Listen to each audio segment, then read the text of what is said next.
When you have your girls, you're never alone. You get together for coffee, maybe to work out, or just to laugh. We created Hey Girl, just for you. Can't wait for you to join us. Hey, everybody, welcome back to Hey Girl. I'm your girl, Kim with an E, and this is episode 66. Now, if you're joining us for the first time, I want to let you know that Hey Girl is a safe space where you can share your experiences and be affirmed. Let's face it, life can be complex and sometimes overwhelming. That's why we believe in the power of conversation, because knowing we're not alone is what helps us get through. How is everyone doing today? If you are here, say hello in the comments and let me know if you've had a restful day. I know it is hot here in Huntsville, Alabama. The sun is blazing. It's been humid because we got some rain earlier this week. How is the weather where you are? You know, I hate cold, so I'm actually okay with the heat, but I know some of you are suffering and I'm sorry. The fall is coming. Don't worry. Unfortunately, the summer is almost coming to an end. I cannot believe we are near the end of July already. So I'm trying to squeeze out as much summer fun as I can, the little that is left. How are you doing? Say hello in the comments and tell me, what are you doing to squeeze out a little bit of fun? What's left with what's left of the summer? It is almost over, guys. So do what you can to enjoy these long summer days. I am excited about our show today. I have a new friend to introduce you to, and I'm happy for you to meet her. I'll tell you about her in just a moment. I do have some information to share with you first, but let me see who is here with me. I'm going to get my comments up so I can say hello to you. Marissa Morris, hey there. How are you? Welcome to Hey Girl. Who else is watching today? Let me know how you are and how are you spending these summer days. So as I have told you, this month we are focusing on summer and summer fun and practical tips for living. And the guests that we have had on thus far have been sharing their experiences, stepping outside of their comfort zone, pursuing their dreams.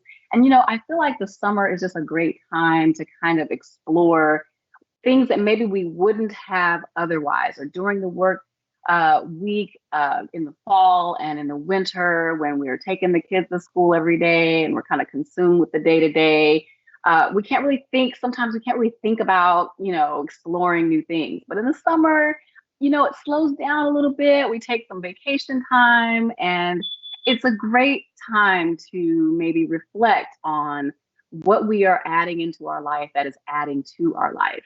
And I'm so glad that Darcel Ford was our guest a couple of weeks ago, and she helped us to talk about cleaning up our spaces and getting our house in order. And I want to talk too about getting our metaphorical house in order. So come on in and let's have this conversation. Share with me what you are working on. Do you have some projects that you're doing this summer? Are you traveling anywhere fun? Let us know where you've been and how you are living your best life during these summer months. Okay, so, and then of course, the question I've been asking everyone is, what is your favorite thing about summer? I know you're tired of me saying it, but I've already said going to the beach and eating reindeer cherries. Although I'm a little sad because I have not been able to find those cherries lately. I'm thinking, has the season already passed for them? I saw them the beginning of the summer and I haven't seen them again. I'm looking for them. So let me know, guys, if you know where I can find some good reindeer cherries. And if you haven't tried them yet, you must try them because they're amazing. All right. So I mentioned that I had a few things to share with you. I'm working really hard to create new content for the website. And I've been busy putting together some things that will also be launched on in the Hey Girl store. But check out the Hey Girl store. We actually have done some things there and updated some of the products, so you can check those out. But I've actually updated the free downloads on justkim.net, and I want to make sure that you check those out. As you know, we have free downloads on various topics that we've discussed here on the show. And one of them is 3 ways to deal with disappointment. We, if you remember, talked about how to thrive, not just survive. I also provided you guys with planner sheet. Well, I provided you with a planner sheet at the beginning of the year. I've actually revised that planner sheet and added a couple of others. So again, if you're trying to get your house in order, trying to get your life together, check out the planner sheets because they're pretty cool and kind of cute too. So I've talked about the fact that I'm not much of a planner, but I try. I pretend like I'm one. And so the great thing about the individual sheets is that if you're having a good day, it's you can really put your plan for the day on that sheet and feel like you've accomplished something, even if you don't have the cute little notebook that some people have that's really involved. I'm not really good at that sort of thing, but check out the things that we have there on justkim.net. You should see those new revised downloads coming up in the next couple of days, but some of those things are already there, so be sure and check them out. Also, I wanted to remind you that if you are missing the live that we're doing today, or if you've missed any of our lives in the past, you can still catch the replay on YouTube. So don't forget to check out our YouTube channel where the replay of all of our past episodes are aired, and you don't have to miss a thing. Go ahead and subscribe to the Hey Girl YouTube channel as well. And you can catch up on all the past episodes, and you'll get to see the growth that we've done thus far. When I look back at those old episodes, I'm like, oh man, some of those early episodes were rough. We were trying to work it out. But, we get better with time. You just do it, you try it, and you learn as you go. That's my motto. Oh, also, going back to the downloads, I forgot to mention that one of the newest things that we've added are the background wallpaper for your cell phone, which I think they're so cute. I have one on my phone. So that's the new thing that I've added in terms of the free downloads, in addition to the other stuff that I mentioned. I forgot to say that. And then, of course, we want to make sure you don't forget about the Hey Girl High Five, because I have put this list together as a way to support Black-owned businesses, female-owned in particular, those businesses that maybe don't get a lot of attention because they're small, they don't have the big budget that the bigger stores do. And we really want to support those people in our community that are doing a good work. And we want to make sure that you all know who they are. So the Hey Girl High Five are the lists of businesses that we know about, that we've heard about, or that we ourselves have tried. And we really want you to support them. And you can see them listed there. We have companies that offer body care and good food and all kinds of things. Someone recommended to me a coffee company. I think it's Red Bay is the name. I actually forgot to add that. And then, of course, we have our photographers, Gianna and Amanda Pitt, my very own producer who does really good work. But the Red Bay, I think, coffee company is another one that I need to add. And what I love about some of these companies is that they not only have good products and do good services, but they also have a mission. A lot of times some of their proceeds go to community organizations or to help others in some way. And I think that's also very important for us to support them as they are supporting others in their community who are less fortunate. All right. So if you are interested in your small business being added to our Hey Girl High Five, you can send me an email to heygirlfb@gmail.com. Or if you know of a small business that you support and you want us to know about it, send us that information as well, and we will be sure to get it added to the list. Guys, don't forget to like and share this live, share this page, and make sure that you set your calendar appointments for Saturdays at 5 p.m. because we will be here every week for as long as we can. Okay, are you ready to meet my new friend? I am excited to introduce her to you. She is a native of Trinidad and Tobago, and Franka has inherited fashion design and technical skills from her grandfather and uncle, who were both tailors, and her father, who was a mechanical draftsman and carpenter. Franka earned a Bachelor of Fine Arts in Fashion Design from the International Academy of Design and Technology in Tampa, Florida, and over the years has worked for big box television retailers and specialty apparel brands such as Target, HSN, QVC, Carhartt, and Destination Maternity. Her bridal designs are a mix of Art Deco inspiration, architecture, and old Hollywood, which give her luxurious feminine gowns a polished and distinctive look. Franca currently resides in Salt Lake City, Utah, where she works as the senior technical designer for dresses, blouses, skirts, and swimsuits at Sundance Catalog. And she's launching her inaugural line of her brand, Francesca Colleen, during New York's Fashion Week in September. A classic example of a woman following her dreams, Franca is here to share with us her journey and her new designs. Help me welcome, if you would, Franka Sadler to Hey Girl.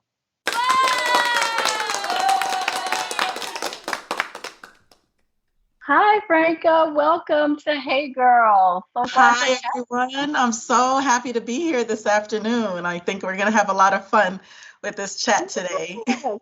I agree. I agree. You live in Utah, so I know it's hot in Utah, Yes. Hot, but whether very it's summer low or not. humidity. You said what? Hot, but very low humidity. And that really makes a difference. That heat out there is so different from the heat here. It's not as oppressive. I don't know Right. how many of you guys go to the spa, but whenever I go, they have the steam room and they have the sauna. I can sit in the steam room for maybe 30 seconds before I'm just like, but I can go in the sauna and like kind of, oh yeah, sorry, I can make it in there. It's definitely different. Yeah, it Yeah. is. It is. So, what is your favorite thing about summer, and how is summer in Utah in particular? My favorite thing about summer is just being able to get outside without bundling up with tons and layers of clothing and just enjoy the weather. And I have to say that since moving to Utah, we've been out here in the sun doing a lot of different things that we have not done. I wouldn't say not done before, but done in many years. For instance, a few weeks ago, we went on a 3-mile hike on a Sabbath afternoon up in the mountains. It was so much fun, but very scary at times. You start off with a path that's like maybe 8 feet wide, and then that path gets narrower and narrower. And okay, you have 24 inches, and then you're looking down, and it's a straight drop down. I don't know how I got up there, but it was beautiful, breathtaking, and so just enjoying the outdoors. Oh, wow. That sounds exciting. A little It terrifying, was. but It was. yeah, how cool. So we have some people saying hi to you in the chat, Carlene Fields Oh, and my sister. Ava. Yeah, Is my it sisters are Ava Ava Rouse? Rouse. Those are my sisters, my younger sisters. Nice. Well, hey, girl. Hey, so glad you all are joining us. I read your bio, and everyone knows you're a fashion designer, which sounds so glamorous. But how did this begin? Say that again? How did you begin? How did it all start for You you? know, I can go way back and talk about when, I was when I was a youngster, I started off making my own school uniforms with my mom. You had to buy uniforms for private school, and they Yeah. were quite expensive. So my mom would go out and buy the fabric, and we would sit down on a Sunday afternoon and we would make my 4 or 5 skirts, for school during the week. I'd do my box pleats, pin tucks, and all types of little pleated skirts. And I started sewing quite young. And then I'll fast forward to how I got into bridal wear. My husband and I got engaged in February of 1991, and I just decided I wanted to make my own gown because what I saw out there that I really wanted, I could not afford at the time. And my mom was like, okay, this is the budget. And if you want that gown, we can get you this gown, but this gown is not part of the budget. So I decided I would make my own gown. I'd never Wow. made a gown before, never made anything that complicated, never did any beading or boning or anything like that. And I took this challenge on, and my mom was so nervous for me. And she says, why don't you have, some of you may know this name, Sister Dublin, help you, because she was a seamstress and had taught me some of the things I knew about sewing. And I was like, no, I think I can do it. And I did it. It took You were me brave. about maybe 4 months. It took me about a week to construct the gown. But then the beading and all the inner work took me another 3.5 months. But I did it. So, Wow. yeah. You were brave. You were brave to take that on your own. Yes, I guess you could have pushed the wedding date out a little bit if you needed more time. maybe. Yeah. Wow. Okay. So what made you feel like you wanted to take that on and that was something you could do? Why were you so confident? I really don't know what gave me the confidence other than my mom always said, whatever your hands find to do, do it well. And so I knew that whatever it took, I was going to make sure that it looked good.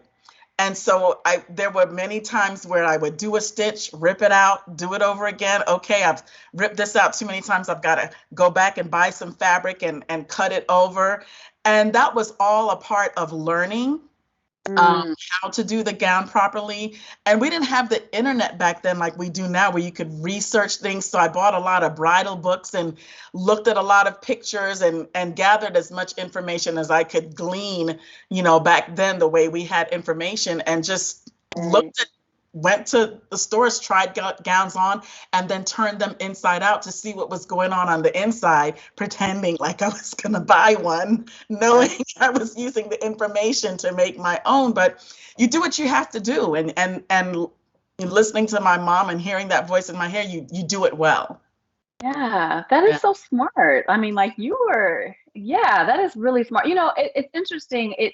This generation has so much at its fingertips that I think it is doing, in some ways, doing more harm than good, right? Because no one has to work hard for anything. And so there's an expectation, I think, that everything should come easy, right? But in our day, when we didn't have everything at our fingertips, we knew there was work involved, and we just we were here for the work. We knew what we needed to do. But it's so interesting that in this day and age, it seems like they should be doing what we do and more. And I don't know that, I mean, there's some who are, but there's a lot of young people who are not, because of that lack of work ethic that they haven't had to cultivate. Would you agree? Somewhat. And I think that because they have so many resources at their fingertips, that they haven't learned how to be resourceful and find things out, maybe in a difficult way. I'm not saying that everything needs to be difficult. I'm glad that we have the things and the resources that we have in place now. I wouldn't be able to do some of the things that I'm doing now without those resources. But I wish I had the same things I had now when I was like in my 20s and 30s. I would be so much further ahead. Yes, but here's the argument that I'm making, and I had this conversation with my daughter. I was like, I feel like our generation has a bit of an advantage because we know both sides. We know what it's like to not have it, so we take full advantage of the technology that we do have. But if you were born after a certain time and you've only ever known Google and apps on your phone, I feel like you're missing that little piece that our generation has, which is there's another way that this could be done that's way harder. So figuring things on your own and learning how to think critically about situations and solve them.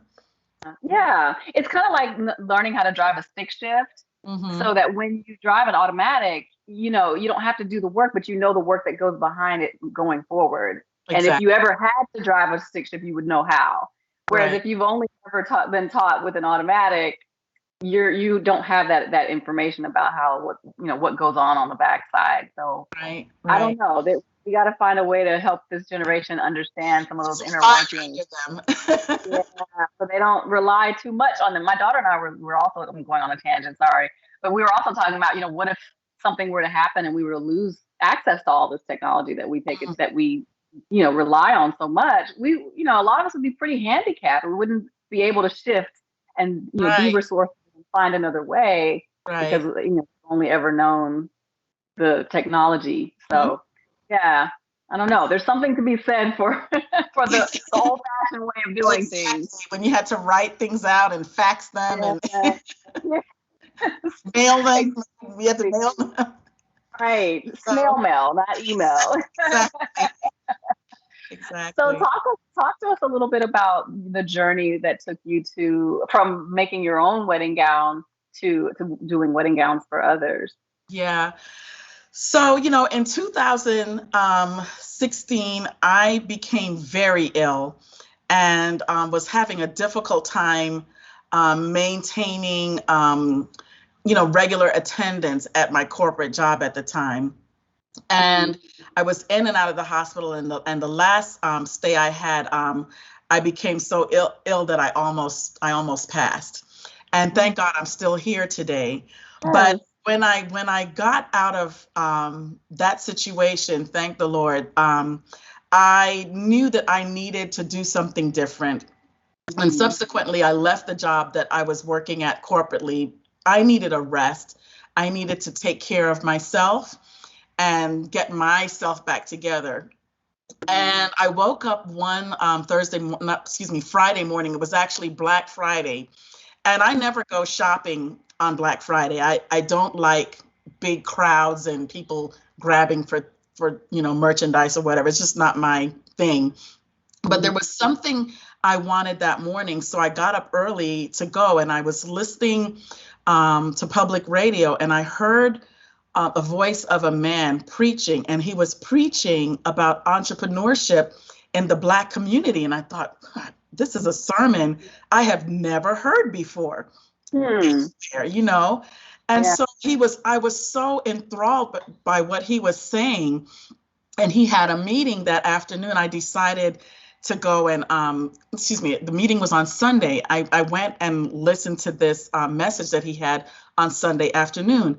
And his whole message was about entrepreneurship. Then he had another class on Tuesday night. And I just found myself just going to these classes and learning more about what it was to start a business, why, as a Black woman, I should start a business, how it helped our community by having businesses. And I decided, okay, this is the same message that my mom has been telling me all my adult life. She's been telling me, you're so talented. You should not be working for someone else. You should be hiring people. And I just didn't quite get it. You know how sometimes your parents have a message and they say the same thing over again, but then someone brings you the same message and they Right. expound on it and flesh it out for you and make it come to Yeah. life? That's what was happening to me. And that was around 2017.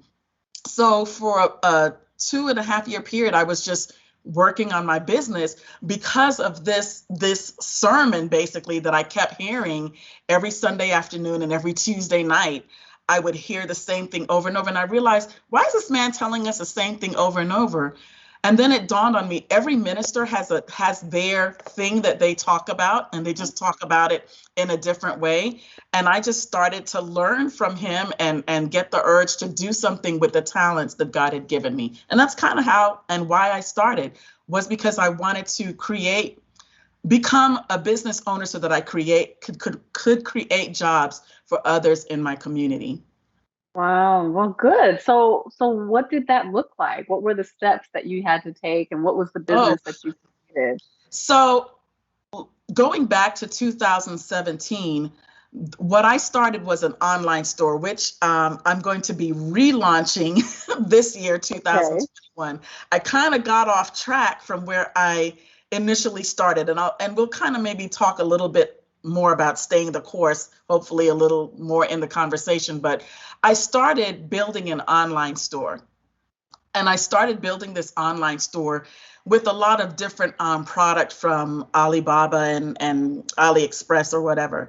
But I was not encouraged by using other people's products for my business. I felt like, I'm a designer.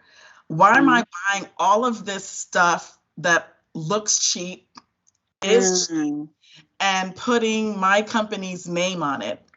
And so I kept building this store, and I'm not knocking anyone that does this because God doesn't give all of us the same path, but it just never felt comfortable for me. And what I should have done was learn how to build the online store and then find the resources to build it with my own product and stay that course. But I kind of went around and around and was using product that I didn't really like and didn't feel confident and passionate about. And it was because it wasn't product that I was creating on my own. So the store kind of went live in 2019, but I didn't really push it. I wasn't 100% happy with it, didn't feel confident. It just wasn't me. It was a name that I came up with, but not my stuff, my designs, my ideas. Got you. Yeah. Okay. So the process has been, it's been one of trial and error, figuring it out and seeing what is working and what isn't working. Yeah, exactly. Yeah. And I think one of the mistakes that I made was that I didn't do a lot of research at first. I was kind of listening to what I was learning in my entrepreneur classes, and then kind of doing some of my own thing a little bit and not really staying the course because of my lack of confidence in the products that I was selecting. And so it was a lot of trial and error and just figuring things out. And I think a lot of people that start businesses go through that, but I had to learn that the hard way. I would get discouraged, and my husband would say, "Look, you're figuring things out. You're building. You're trying to figure out what your niche is going to be." And so I've just learned that because even though I've started later in life doing this, it doesn't mean that the success isn't here, isn't coming. It just means that there's a time where you figure things out, things are kind of not growing the way you expect them to, but you have to keep pushing and staying the course. Now, but you have been doing the bridal wear though, right? Yes, I have. Okay, so what do you do there? Is that just, how does that part work if someone wants wedding? So when I decided that, okay, I like this idea of umbrella emporium, but I've also had the urge to be an evening wear and bridal designer. Why don't I do that? And I took some money that I had and decided to seek out manufacturers. I did more research because I learned the hard way trying to start the online store that this was something I needed to do. And so I was reaching out to different vendors. I did have some connections because of being in the apparel industry as a technical designer for many years. And I knew how to source a good factory. So in doing that research, I got an invite to the world's largest bridal trade show, which was in Barcelona, Spain. And so I got invited out there, took a trip out. I paid for my trip, but the vendor that was inviting me paid for me to get into the show, which I thought, wow, great. This is definitely an opportunity I'm not going to pass by. Got to the show, got to meet some really, really key people in the industry, got some great partnerships with vendors that make product for some pretty great bridal names out there. I'm not going to throw any names, but people that I felt confident working with after seeing who they were producing for and what they were producing for those people. And it was a very eye-opening experience. And just to be transparent, even with that and all the research I did with that, there were still mistakes that I made. I came out with a ton of product, and I probably should have started with just a few things and put more money into marketing. So that was another mistake that I made. So even though I've gotten clients and I've gotten the one-on-one clientele throughout the pandemic, because unfortunately, I launched my line in November of 2019, and then the pandemic hit. So all of the shows that I had lined up that I thought I would be doing got canceled. Brides were canceling. Like no one was getting married, and if they were, I don't even think people were going to the courthouse because a lot of courthouses weren't even open at the time. So that was a blow. That was tough. Yeah, I'm sure. It was tough. And I managed to, I guess, make enough posts that people took notice of me. I went ahead and opened my Etsy shop, got a few clients that way, but it wasn't moving at all like I wanted it to. And a lot of it was due to COVID. But I said, I can't use that as an excuse to stop doing what it is I know I've been put on earth to do. And that is to be creative and allow my creativity to make other people happy, to help other people become employed, and to just bring satisfaction to me, knowing that I've done a really good job dressing someone or just bringing their vision of their special day to life. So I kept, plodding at it, reaching out to people. I had a few brides during the pandemic, but nothing like I had planned. Nothing like I had planned. So yeah, and I'm sure it will pick up. I know, but I'm sure it'll pick up, right? Like, I feel like COVID, yeah, that's a rough time, but you have some beautiful gowns, and so I know that people are going to be getting married in the coming years. So people are, I'm getting a few knocks here and there, but what I strongly believe is that I'm still pushing my gowns. I have a show coming up in New York in September, so I'll be showing at that show. It's not like it's during Fashion Week, I think September 12th, but I'm going to just keep taking opportunities to let people know, hey, this is a business that I'm doing. I'm serious about it. I think I'm pretty good at it. I have satisfied customers, and I'm just going to keep pushing until the right people are put into my path to, really get me out there. A lot of success these days comes with influencers and the right people putting your clothes on. And so that's something I know I need to work on, because I'm not the whole Instagram, social media posting type thing. I know I need to get better at that. So yeah, probably hook up with some young people who are really savvy with the technology. See, there you go. The two generations can work together. Exactly. I'm curious though, you do have a lot of products, and all of these things, were they all designs that you did for individuals? Do you have some things that you just make and have multiples of in different sizes? I mean, are you only doing custom things? How does that work? So my vision was really to be a designer that designed collections and then sold to different bridal salons. So I have a salon in Michigan, in Southfield, that I sell my gowns to, and then they turn around and sell my gowns to different customers. So that's one thing. And that was the main business model that I wanted to have. Out of necessity, I had to become directly involved with brides. I never thought I would be doing that. I really intended to sell to bridal salons and just kind of be like background manufacturer and not, directly servicing brides. But I've enjoyed it. And the funny thing is, I was watching these Bridezilla shows where brides are just like going crazy. And I'm thinking, I want no part of that. But I've not worked with a single bride with that type of attitude. So I guess it all depends on, who the Lord sends your way as a client is who you will have. And if you have a certain personality, a personality of service and helping and making sure the person gets what they want and you meet their vision, then things go well. And if you don't want to work with a Bridezilla, you just don't work with a Bridezilla. Yeah, right. You actually can choose. Yeah. Exactly. Oh man. Yeah.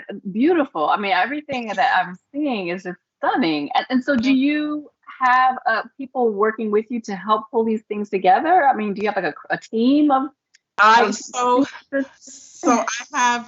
I am my team, but I have manufacturers that manufacture for me.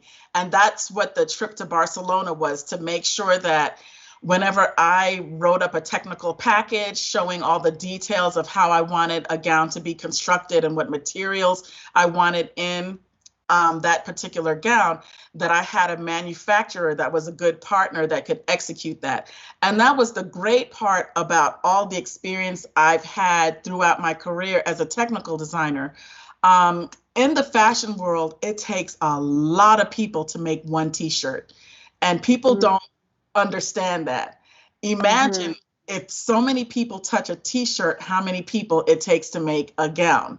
That's what I'm thinking. Yeah.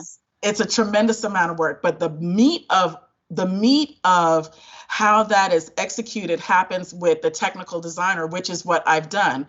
We're in the background and we take the designer's really pretty sketch and we make that sketch come to life. We put construction notes, we put specifications on how to take a size 6, which is the base size, and grade it down to a 00 or grade it all the way up to a 28W. And so everything it takes to engineer that, that's what a technical designer does. So because I had that background, I knew how to engineer things and I knew how to select factories, source the right factory to engineer what I wanted done. So I was blessed by getting that invitation to Barcelona. That was nothing but God, because the guy that invited me, I had reached out to him several times and he literally just blew me off. And one day I was on LinkedIn and just out of the blue, he says, "Hey, do you want to come to Barcelona?"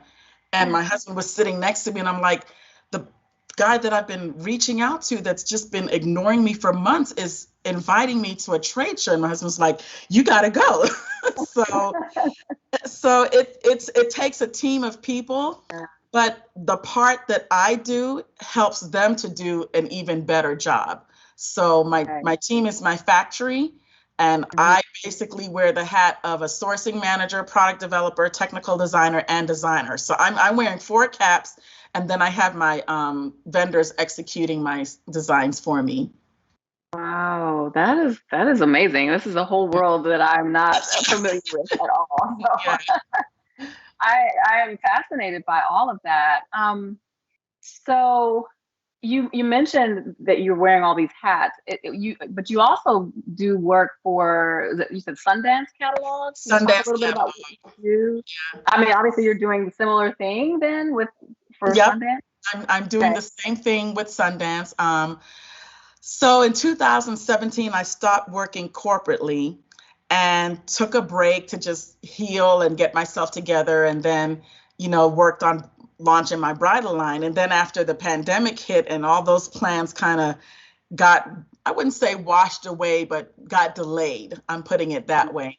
I got a call from a young lady one Sabbath morning. It was so funny. I'm gonna throw her name out there because she needs to be out there too. Her name is Natasha, and she's also an apparel technical designer.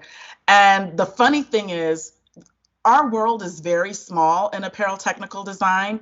And I'm kind of going off track, but I'm telling you this story so that the audience will understand how God works and how when you stay true to what he gives you, that he will bless you in the end. And that blessing may come a decade later, but it will come. So I'm at a conference in South Carolina at Cotton Inc. A lot of technical designers go to these conferences, and this is where we kind of meet each other, whoever is in the industry. So this young lady and I, she